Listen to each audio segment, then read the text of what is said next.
Hi, I'm Jill Goldsmith, Chatham Town Manager, and thank you for joining us for the 2021 Annual Town Meeting Preview Show.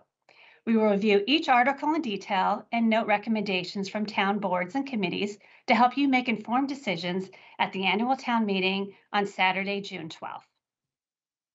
We've changed the format of this show to review articles thematically versus the order in which they appear on the warrant. However, you will receive a warrant booklet by mail and also available on the town's website, as that is the official agenda and ordering of the articles. Because we remain under COVID protocols, town meeting will be held again outdoors at Veterans Field beginning at 12 noon on Saturday, June 12th, and our town election at the community center has also been deferred to Thursday, June 17th. Today's segment focuses on recreation, as funded by the Community Preservation Act. Town staff have prepared presentations on Articles 43 through 53. Let's start off with Chatham Principal Planner Ali Sabatino on Article 43 regarding the Revolutionary War Memorial. Hi, Ali. Article 43, Community Preservation Revolutionary War Memorial. Currently, Chatham does not have a monument celebrating the families who fought in the Revolutionary War. This monument would memorialize Chatham's ancestors who fought in this important war. The Revolutionary War monument would consist of a large stone with a rectangular or square bronze plaque insert and would be placed at the Benjamin Godfrey windmill site. This site was chosen as Benjamin Godfrey led the Chatham Military Company in the war. His name, as well as other Chatham citizens who fought in the Revolution, will be included on the plaque insert. The Community Preservation Committee recommended to approve this Article 900. The Select Board recommended to approve this Article 500, and the Finance Committee recommended to approve this Article 800. Article 44, one of the Community Preservation Act recreation articles, is for the Pleasant Bay Community Boating, or PBCB, ADA accessible dock. This is requesting $25,000 from the town of Chatham to help construct the ADA dock to allow access for people of all abilities to access the waters on Pleasant Bay. Pleasant Bay Community Boating is located in Harwich, but shares the bay with the towns of Chatham and Orleans, as well as Brewster, and they have requested funds from all four towns to help construct this dock. This has received support from not only different community preservation committees in the different towns, but also from the Orleans Fire Department, who stated that having a ADA accessible dock on Pleasant Bay would assist them should the need arise to have rescues.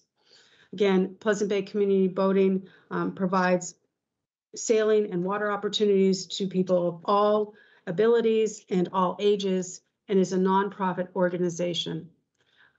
Again, the request is for $25,000 from the town of Chatham, and the Community Preservation Committee recommended this by a vote of 9 in favor, none opposed. The Select Board 5 in favor, none opposed, and the Finance Committee also a unanimous vote of 8 in favor, 0 opposed. Hello, my name is Dan Tobin. I'm the Director of Parks and Recreation in the town of Chatham. Today I'm going to be describing some recreation, park and recreation related articles for the upcoming annual town meeting. That first article would be Article 45, a community preservation article for beach and access for the American Disabilities Act. What we're looking to do in this particular article is seek funding for improving handicap accessibility to Hardings Beach in particular. At Hardings Beach, what we'd like to do is add a walkway, walkway that's laid down and rolled out onto the beach and provides good access to folks that have either wheelchairs and or folks that are have some mobility issues and are looking to an easier way to get out onto the beach. We'll also be acquiring some additional beach wheelchairs that have become very popular for folks that have some challenges getting around on the sand and out into a spot on the beach. So these wheelchairs, which are available from the lifeguard towers during the beach day, can be used by individuals at no cost to get out to the beach. The beach wheelchairs are very large. They have large tires and whatnot, and storage of those has always been a challenge for us. The restroom at Hardings Beach is very small, has a very small storage area that's primarily there for custodial supplies used in maintaining the restroom there, and doesn't support these handicapped accessible wheelchairs and the other equipment used by the lifeguards at the beach very well. So we are also looking to put a small wooden storage shed adjacent to the restroom facility at the beach to keep the lifeguard equipment, rescue boards and things like that, and these larger beach wheelchairs in that shed so that they're safely secured and don't experience the difficulty that we have now trying to get them through narrow doorways and things like that, where there really isn't space for them on the inside anyway. So that's largely what we're looking to do at this location, to basically make Hardings Beach more accessible to everyone in the upcoming seasons. The Select Board voted on Article 45-500 to support this article. The Finance Committee voted 9-0-0 to support the article, and the Community Preservation Committee also voted 9-0-0 to support this article. Moving on to Article 46. This is another community preservation funded article for Sears Park, the little triangle park located along Main Street in the middle of downtown. This park, the town has been very fortunate to have a great working relationship with the Chatham Garden Club, who maintain a number of little garden areas throughout the town and little traffic islands and whatnot. And they have a bunch of volunteers that make that work happen. The group that's been working at Sears Park has been encountering some difficult situations relative to the plant material that's there. So what we're looking to do is rehab the appearance of Sears Park by replacing the shrubbery around the perimeter of the park. We're also looking to upgrade and replace the various perennial plants that are maintained by the garden club within the park itself. It's a very attractive area, but the plants are in need of being replaced and upgraded with new plant material. We will also be adding a irrigation system that is run via a well, so that we are taking the irrigation of the plant material in this park and the small turf area off of the town water supply and would be running that through a well system, a practice that's being done for a number of irrigation systems throughout the town to convert those to being run off of wells. For this particular article, the Select Board has voted 5-0-0 to support the article. The Finance Committee voted 9-0-0 to support the article, and the Community Preservation Committee also voted 9-0-0 to support this article. Thanks, Dan. I'm Ted Keon, Chatham Coastal Resource Director. I'll be presenting an overview of Articles 47 and 48. The first one, Article 47, is Jackknife Beach.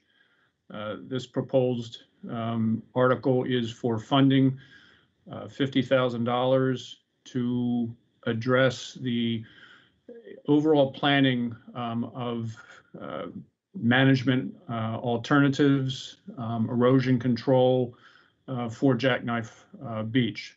As I'm sure most people know, this is a very popular area along Pleasant Bay. During the summertime, it gets an extremely busy use, particularly on weekends. And unfortunately, this use has contributed some resource damage to the area.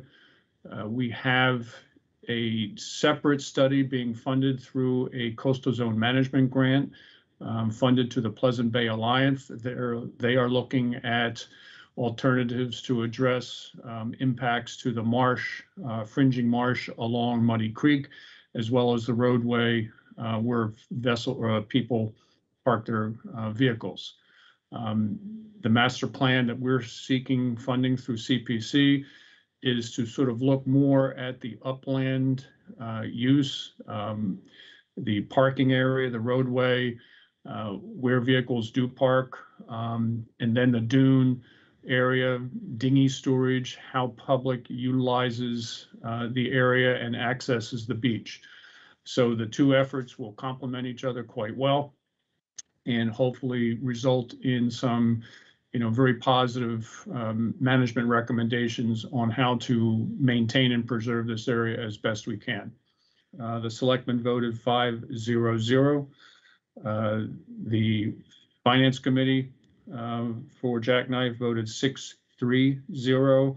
And then the Community Preservation Committee vote was 9-0-0. I'll now move into Article 48. This is for the Old Mill Boatyard, access stairs and platform. The clam flats fronting the Old Mill Boatyard, the parking lot area, is probably one of the more heavily utilized areas for both commercial and recreational shellfishing. And right now, the only real viable access is through a deteriorated set of timber steps along the north side of the parking lot. The steps are do not meet code requirements.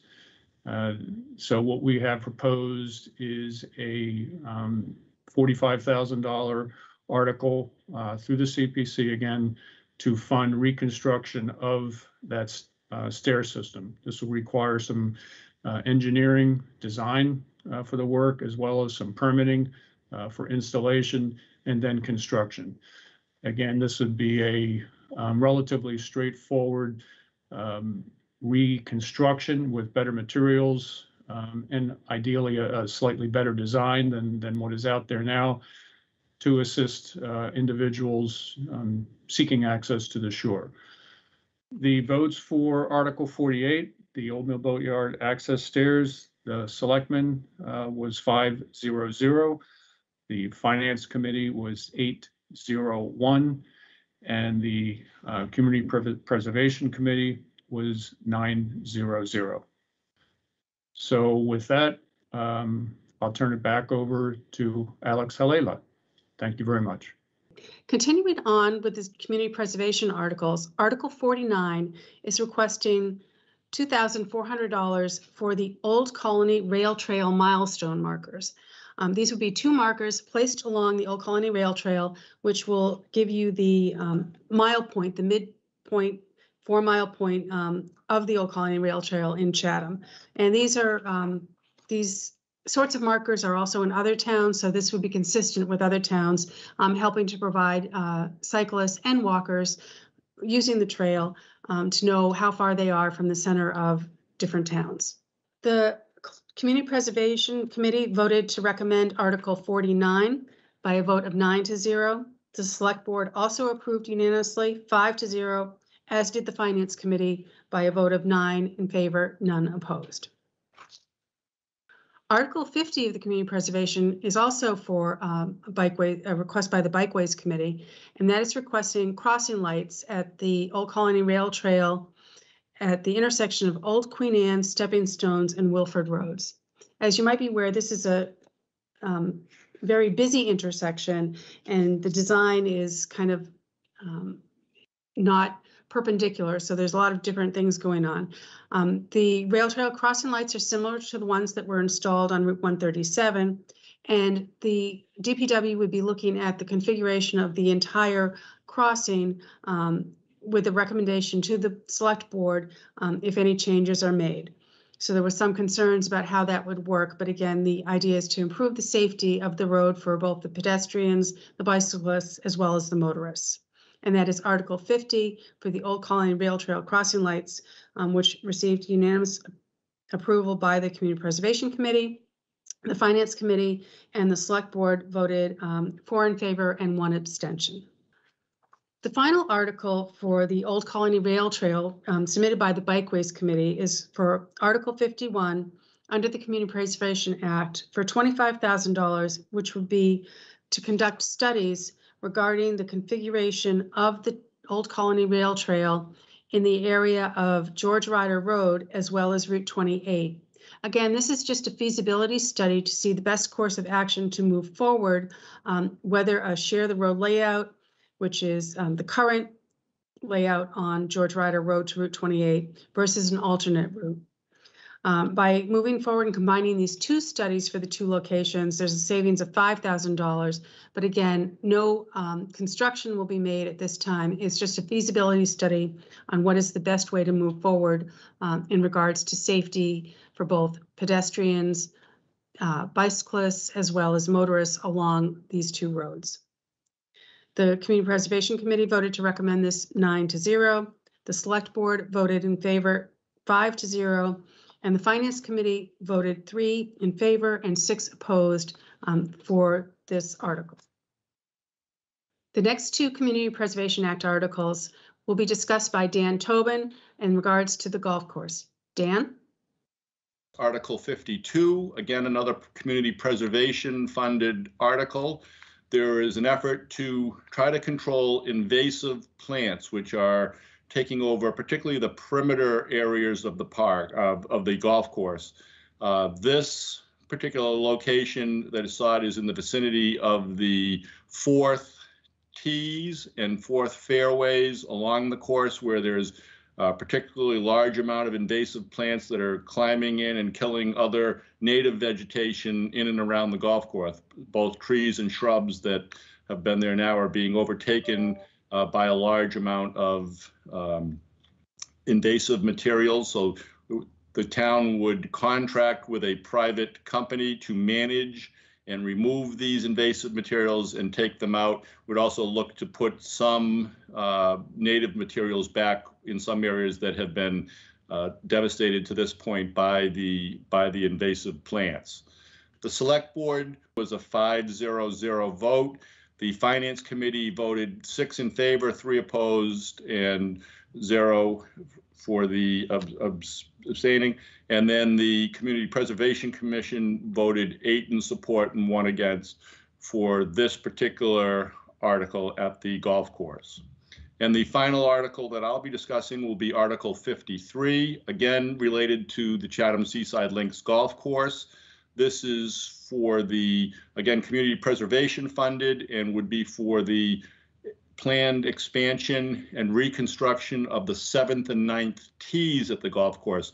If you've traveled down Chatham Bars Ave, you are aware that there is a tee close to the road. That is both the 7th and 9th tees. There are between 18 and 19,000 rounds of golf that are played at the Seaside Links golf course. And that's a lot of play on that very small area. It is currently has plastic AstroTurf type grass on it because it's unable to support the amount of play that takes place in the small size of the existing tee that, again, as I mentioned, services 2 of the holes at the course. So the plans would be for this funding is to seek monies to design and get permitting to construct and expand a larger, what would be a natural turf tee, like the other tees on the golf course, and remove this plastic AstroTurf that is currently located on that tee, and allow it to sustain itself with the large amount of play that takes place on the course. So this funding here would be sought for the design and permitting, and then in the future, funds will be sought to actually do the construction and expand the tee. The Select Board voted to support this article 5-0-0. The Finance Committee supported this article at 9-0-0, and the Community Preservation Committee supported the article at 7 in favor, 1 opposed, and 1 abstained. And those are the recreation-related articles that I'll be talking about, and thank you very much.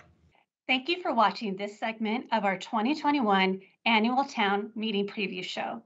We look forward to seeing everybody on Saturday, June 12th, starting at noon at Veterans Field. And also, don't forget to vote on Thursday, June 17th. See you soon.